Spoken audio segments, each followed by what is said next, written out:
بسم اللہ الرحمن الرحیم۔ السلام علیکم۔ نئے آنے والے سے گزارش ہے کہ وہ چینل کو سبسکرائب کر لیں تاکہ ہر آنے والی ویڈیو آپ تک سب سے پہلے پہنچے۔ ایران کے کسی علاقے میں ایک حافظ رہتا تھا۔ وہ ایک رات اپنے بستر پر مزے کی نیند سو رہا تھا۔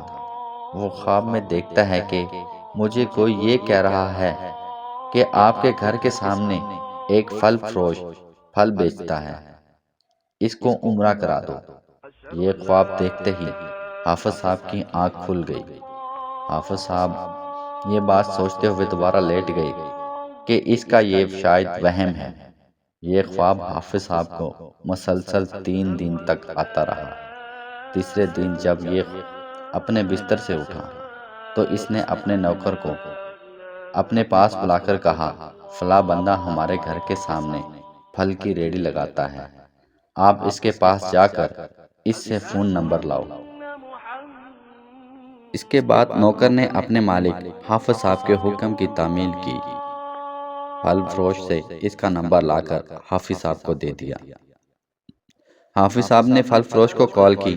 حافظ صاحب نے پھل بیچنے والے کو کہا کہ مجھے مسلسل 3 دن خواب میں آ رہا ہے کہ میں آپ کو عمرہ پر لے کر جاؤں، آپ کے عمرے پر آنے جانے کا سارا خرچہ میں اٹھاؤں۔ پھل فروش حافظ صاحب سے باتیں کرتا ہوا ہنس پڑا۔ پھل فروش نے کہا کہ حافظ صاحب میں تو شرابی ہوں، آپ مجھے حج اور عمرے کی باتیں کر رہے ہو؟ میں نے تو کبھی آج تک کوئی نماز ادا نہ کی ہے، خدا کے واسطے آپ مجھ سے مذاق نہ کریں، مجھے تو نماز پڑھنی نہیں آتی، آپ مجھ سے حج کی باتیں کر رہے ہو۔ حافظ صاحب نے پھل فروش کو بار بار کہہ کر میں نے آپ کو عمرہ کروانا ہی ہے۔ حافظ صاحب نے ضد کی۔ آخر کار حافظ صاحب کے بار بار کہنے پر وہ پھل فروش عمرے پر جانے کے لیے رضامند ہو گیا۔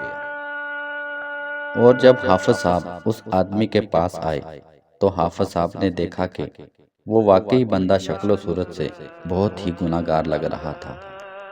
حافظ صاحب نے سوچا کہ مجھے تو غلطی لگ رہی ہے کہ کہیں میں غلط بندے کو تو عمرے پر نہیں لے کر جا رہا۔ آخر کار حافظ صاحب نے پھل فروش کو ساتھ لے کر اس کا پاسپورٹ وغیرہ بنوایا۔ کاغذ پورے کرنے کے بعد فلائٹ پکڑی، حج کرنے کے لیے روانہ ہو گئے۔ مقامات پر پہنچ کر انہوں نے غسل کیا، پھر احرام باندھا اور حرم کی طرف گئے۔ حافظ صاحب اور پھل فروش نے مل کر بیت اللہ شریف کا طواف کیا، پھر مقام ابراہیم پر پہنچ کر انہوں نے نماز ادا کی اور اس کے بعد صفا اور مروہ کی سعی کرنے کے لیے اپنے سر کے بالوں کو منڈوایا، اور اس طرح انہوں نے عمرہ مکمل کیا۔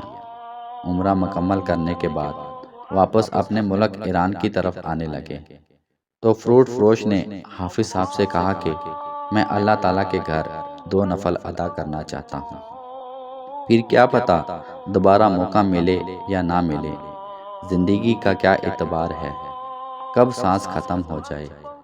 پھل فروش کی یہ بات سن کر حافظ صاحب نے کہا کہ آپ نفل ادا کر لو، اس سے اچھی بات اور کیا ہو سکتی ہے، میں بھی آپ کے ساتھ نفل ادا کر لیتا ہوں۔ دونوں نے 2 رکعت نفل ادا کی نیت باندھ لی۔ حافظ صاحب نے سلام پھیر لیا۔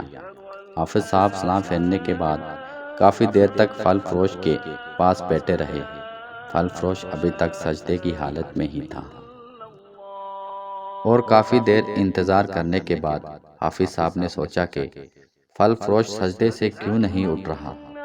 آخر کار حافظ صاحب نے پھل فروش کے کندھے سے پکڑ کر اس کو ہلایا تو وہ ایک سائیڈ کی طرف لیٹ گیا۔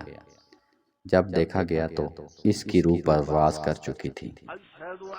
اس کو غسل دینے کے بعد مکہ میں ہی اس کی قبر بنائی گئی اور اس کو مکہ میں ہی دفن کر دیا گیا۔ پھل فروش کو دفن کرنے کے تھوڑی دیر بعد حافظ صاحب نے اس کی بیوی کو کال کیا۔ آپ کے شوہر مکہ مکرمہ میں وفات پا چکے ہیں۔ حافظ صاحب نے پھل بیچنے والے کی بیوی سے دریافت کیا کہ تمہارے خاوند میں ایسی کیا نیکی تھی جس کی وجہ سے اس کو مکہ میں اللہ تعالیٰ کے گھر میں دفن ہونے کی جگہ مل گئی۔ اتنی بابرکت جگہ پر اس کی روح قبض کی گئی۔ پھل بیچنے والے کی بیوی نے حافظ صاحب کو کہا کہ میرے شوہر میں کوئی ایسی خاص بات تو نہیں تھی، وہ شرابی تھا، بے نمازی بھی تھا، بس یہ ایک کام کیا کرتا تھا کہ ہمارے محلے میں یتیم بچوں کا گھر تھا۔ میرا خاوند جب بھی شام کو اپنے بیوی بچوں کے لیے کچھ کھانے پینے کے لیے لے کر آتا تو اس میں سے کچھ کھانے پینے کی چیزیں ان یتیم بچوں کو بھی دیا کرتا تھا۔ جب وہ بچے اور بیوہ کھانا کھاتے تھے تو وہ یہ دعا کیا کرتے تھے، یا اللہ ہماری مدد کرنے والے کا خاتمہ ایمان پر فرمانا۔ دنیا میں رہتے ہوئے ہر بندہ اپنے فائدے کے لیے بہتر سے بہتر کوشش کرنے میں لگا ہوا ہے۔ ان میں سے کچھ ایسے بندے بھی ہوتے ہیں جو دنیا سنوارنے کے ساتھ ساتھ اپنی آخرت کو سنوارنے کی طرف بھی رجوع کرتے ہیں۔ جو انسان دنیا میں نیک عمل کرتا ہے، اللہ تعالیٰ اور اس کے نبی کریم صلی اللہ علیہ وآلہ وسلم کے بتائے ہوئے فرمان کے مطابق زندگی بسر کرتا ہے، تو اللہ تعالیٰ ایسے بندوں کی دنیا اور آخرت دونوں سنوار دیتا ہے، ان کو جنت میں اعلیٰ مقام عطا کر دیتا ہے۔ جو بندے دنیا میں نیک عمل نہیں کرتے، آخرت میں ایسے لوگوں کا ٹھکانہ جہنم ہے۔ معزز ناظرین، اللہ تعالیٰ سے دعا ہے کہ اللہ تعالیٰ ہم کو نیک عمل کرنے کی توفیق عطا فرمائے۔ اگر ویڈیو اچھی لگے تو پلیز چینل کو سبسکرائب کر دیں۔